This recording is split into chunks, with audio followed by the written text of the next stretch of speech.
Hey, what's going on, everyone? Gillis TV back here with some Edmonton Oilers St. Louis Blues news. It's been a week since the offer sheets. We finally have our answer on what the Edmonton Oilers are going to do, and they both have completed a trade with each other right after the answer that we all kind of thought was going to happen, even after the Cody Ceci trade.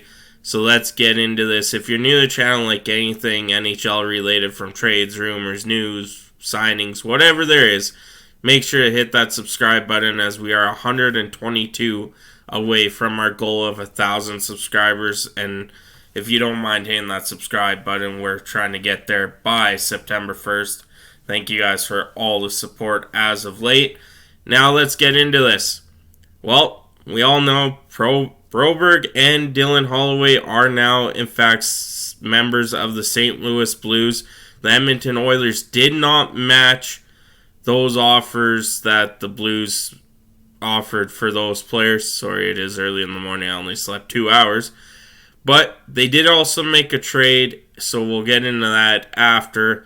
So with Broberg and Dylan Holloway gone, the Oilers do have some cap relief, and they can accumulate cap space, even with Evander Kane now not going to LTIR as of yet. He could go on IR. They can accumulate cap space and add a $4.4 million player at the NHL trade deadline if they do want to itself.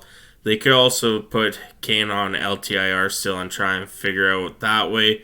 But it seems like the Oilers are going to go down the accumulated cap space instead of, bringing back Vinny Desharnais. Like, they let him walk because they had Philip Broberg. Now they don't have both.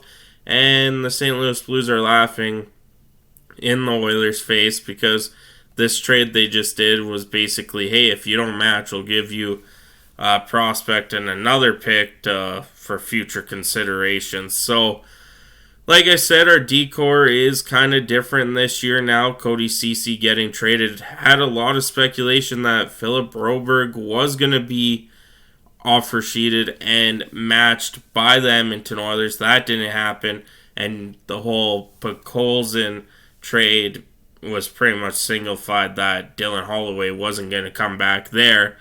So it's going to be a different looking team for sure. Our defense, I don't know. Everyone's saying Emberson to play with Darnell Nurse, but playing with Darnell Nurse is a tough task. Cody Ceci had troubles doing it. Vinny Desharnais had his ups and downs with Darnell Nurse. Even a lot of other players just don't seem to be able to play with Darnell Nurse. Now we're going to throw this 24-year-old who was just on the worst team in the NHL last year.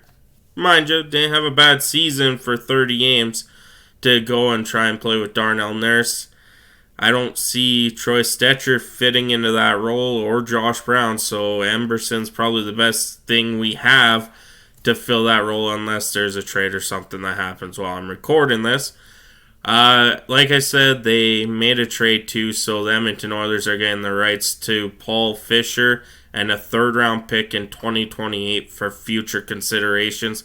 That was the trade on the table for them not matching the offers from St. Louis and for both players. So Fisher was a 5th-round pick in 2023. Left-handed shot D-man is 19 and playing for Notre Dame in the Big Ten.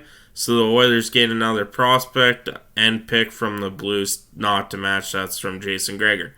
Now, basically, you gave up 8th overall pick. I believe Broberg was 8th overall, 9th overall in his draft year.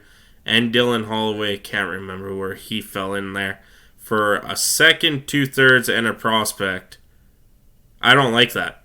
You just gave up 2 first-round picks that have still potential to this day to become something that, it just sucks, I guess. I might be a little biased here, being fans of Holloway and Broberg, but Philip Broberg does have an unbelievable upside to him, and they just let him walk. I get you got to sign Dry, but the Cody Ceci trade didn't really make sense unless you're just going for accumulated cap space at this point, or you have another trade in the works, because I don't think Emberson is the right guy for Darnell Nurse. You need someone making some buck that's been NHL experience more than Emberson playing next to Darnell Nurse. So we'll see what goes on the rest of the season. I believe after talking to Dolan TV there and Patrick, the Oilers fanatic, that this is just the start for the Edmonton Oilers.